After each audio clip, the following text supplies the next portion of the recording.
Hello and welcome guys. हम आ गए हैं एग्ज़ाम सेंटर में एंड जैसे हमने कहा था कि exam centric will always try to bring you quality as well as authenticity, कि कहीं ना कहीं आपको वो चीज़ मिले जो ऑथेंटिक हो, बिकॉज बहुत सारे चैनल्स है, बहुत सारा कंटेंट है जो ऑथेंटिक नहीं है। तो हमने सोचा क्यों ना हम इस पैंडमिक में भी आपको एग्ज़ाम सेंटर ले जाएं और वहाँ पर आपको हम बताएं कि क्या रिव्यू है। तो बहुत रिक्वेस्ट करने के बाद हमने कुछ 2-3 कैंडिडेट्स को रोका है, उनसे बोला है कि आप प्लीज़ अगर अपना रिव्यू बता सकें, ताकि जो एग्ज़ाम सेंटर एनालिसिस है, मतलब जो ग्राउंड रियलिटी है एग्ज़ाम की, वो हम आपके सामने यहाँ पर बताएंगे। तो मेरे साथ मेरे कलीग भी हैं और मैं बस अब इस वीडियो के अंदर आपको ये सारा कुछ मिलने वाला है about the IBPS clerk pre day 1। तो हमारे साथ मोहित हैं and thank you so much Mohit, first of all कि आपने कर्टसी दिखाई यार और आप हमें ये रिव्यू बताने वाले हैं।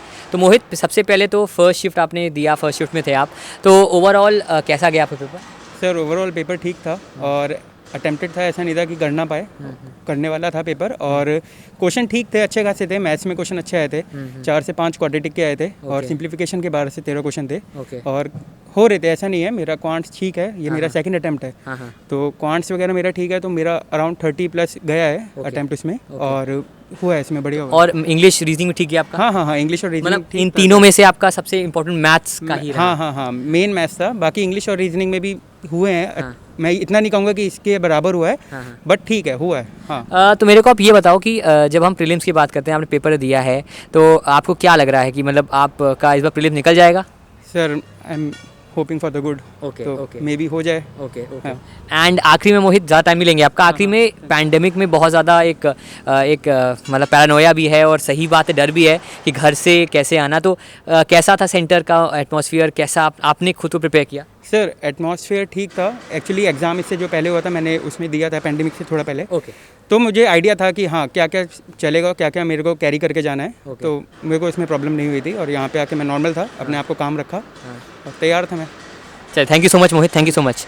तो ये थे हमारे साथ मोहित एंड उन्होंने खास तौर पे मैथ्स की यहाँ पर बात की एंड कहीं ना कहीं मैथ्स में उनका जो अटेम्प्ट है वो भी सही लग रहा है। हमने जो एनालिसिस मॉर्निंग में किया था उस हिसाब से वो काफ़ी ज़्यादा मैच भी कर रहा है। तो बाकी और लोग से पूछेंगे रीजनिंग के बारे में और इंग्लिश के बारे में और फिर डिटेल जानेंगे ओवरऑल कट ऑफ आपका क्या होने वाला है। तो चलिए अगली ओर चलते हैं। तो गाइज़, हमारे साथ 2 और लोग हैं एंड उनका बहुत टाइम नहीं लेंगे, उनसे हम 2 सब्जेक्ट्स के बारे में पूछेंगे। अभी आपने देखा मोहित से हमने मैथ्स पूछा, अब हम रीजनिंग और इंग्लिश की ज़रा बात यहाँ पर करेंगे। सबसे पहले ये नाम जान लेते सर, आपका नाम क्या है? शंभू सर। आमिर। डिस्कस करने से पहले सर, कैसे आना हुआ? मतलब वैसे भी नोएडा और दिल्ली में काफ़ी ज़्यादा पोल्यूशन भी है और पैंडेमिक तो है ही, कैसे आप आए यहाँ पर? मैं सर बाइक से आया हूँ। मतलब अकेले आए बाइक से? जी। अच्छा, और आप सर? सर मेरे ब्रदर मुझे छोड़ने आए थे। ओके, तो वो वेट कर रहे होंगे आपका? जी। हाँ, तो चलिए आपको बहुत टाइम नहीं लेंगे। तो सबसे पहले शंभू, मैं आपसे पूछता हूँ कि पेपर में हमने मैथ्स की ऑलरेडी बात कर ली है, तो हम जरा रीजनिंग इंग्लिश की बात कर लेते हैं। तो इनमें से पहली बात, आपका स्ट्रॉन्ग पॉइंट कौन सा था और उसमें आपका अटेम्प्ट कैसा रहा? सर इंग्लिश था, मेरा अटेम्प्ट 27 से 28 हुआ है। अच्छा, और क्या क्या उसमें क्वेश्चन कुछ? क्वेश्चन सर इसमें वर्ड स्वैप 4 से 5 थे। हाँ। इसके बाद RC जो पैसेज होते हैं, हाँ। वो भी 4 से 5 थे क्वेश्चन। देखो, मुझे पता है कि आपको जल्दी हो रही है, तो शंभू अगर आप बात करें तो कितना क्या आपको क्या लग रहा है कि इस बार प्रीलिम निकल जाएगा आपका? जी लग तो रहा है निकल जाएगा। चलो, अच्छी बात है आपका। आमिर, आपसे बात करता हूँ। सर ने बताया इंग्लिश के बारे में, आप बताओ सर रीजनिंग के बारे में। रीजनिंग हमेशा क्रिटिकल रहता है, प्रीलिम्स में भी कई बार बहुत अलग अलग आता है, तो आपके हिसाब से कैसा एक्सपीरियंस था? सर मेरा तो ऑलमोस्ट अच्छा गया है रीजनिंग का काफ़ी, और इसका क्रेडिट मैं सर राधे सर को देना चाहता हूँ कि उन्होंने जो पजल और सेटिंग अरेंजमेंट मुझे बताया था ना ऑनलाइन, लगभग उसी में से था सारा। हाँ सर, इससे याद आया कि हमने भी हाल ही में एक अपना चैनल स्टार्ट किया एग्जाम सेंट्रिक, क्या आप लोग जानते हैं उसके बारे में?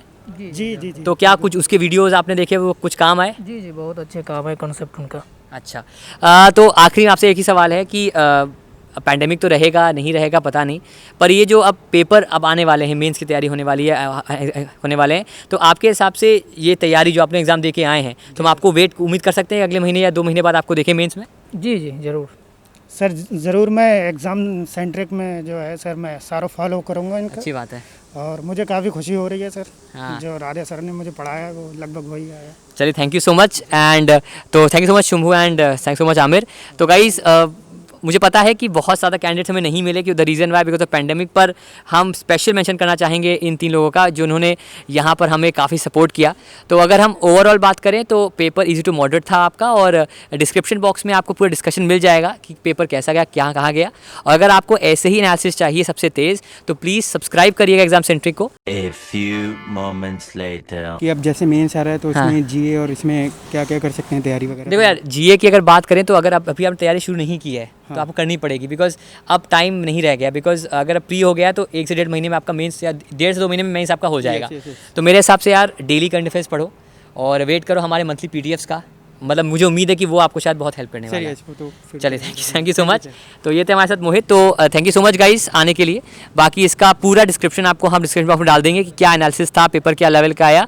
और अब हम चलते हैं हमारे जो एक्सपर्ट हैं उनके साथ, और वो हैं हमारे साथ कमल सर। तो कमल सर, पहली बात तो थैंक यू सो मच आने के लिए एग्जाम सेंटर मेरे साथ। अब ओवरऑल आपको कैसा लगा पेपर?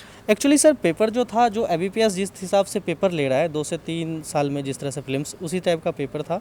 बच्चों को कहीं भी डिफ़िकल्टीज़ नहीं लगनी चाहिए। कि जैसे हमें स्टूडेंट से बात हुई 2-3 स्टूडेंट से, तो हमें लग रहा है कि जो बच्चे प्रैक्टिस कर रहे हैं लगातार 6 महीने से, तो उनका अटैम्प्ट भी अच्छा खासा होगा। Okay. अगर हम बात करें ओवरऑल अटैम्प्ट की 100 में से, तो अगर आपने प्रैक्टिस किया है तो 70+ ईजिली आप कर सकते हैं।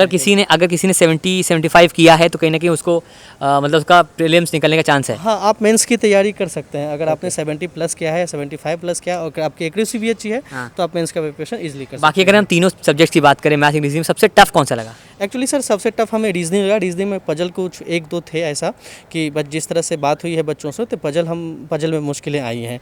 बट अगर हम बात करें इंग्लिश की, तो इंग्लिश काफ़ी इजी माना जाएगा, और मैथ जो था वो भी इजी टू मॉडरेट ही माना और जाएगा। अच्छा, तो मतलब प्रीलिम्स लगभग सेमी लेवल का लगा आपको? हाँ सर, जैसा एबीपीएस 2-3 साल से रहे सेम वैसा ही है। प्रीलिम्स में कोई डिफरेंस नहीं। तो thank you so much Kamal. And so guys, ये था हमारा एनालिसिस। हमने कोशिश की है क्योंकि हमारा नया चैनल है, तो हम हो सकता है आपको कुछ कमी लगी हो तो प्लीज़ ज़रूर लिखिए कमेंट सेक्शन में। पर ऐसे ही लगातार हम अपने एनालिसिस को लाते रहेंगे और क्वालिटी कंटेंट आपको देते रहेंगे। So do not forget to subscribe exam centric where quality matters. Bye bye guys, thank you so much Kamal, thank you. Thank you.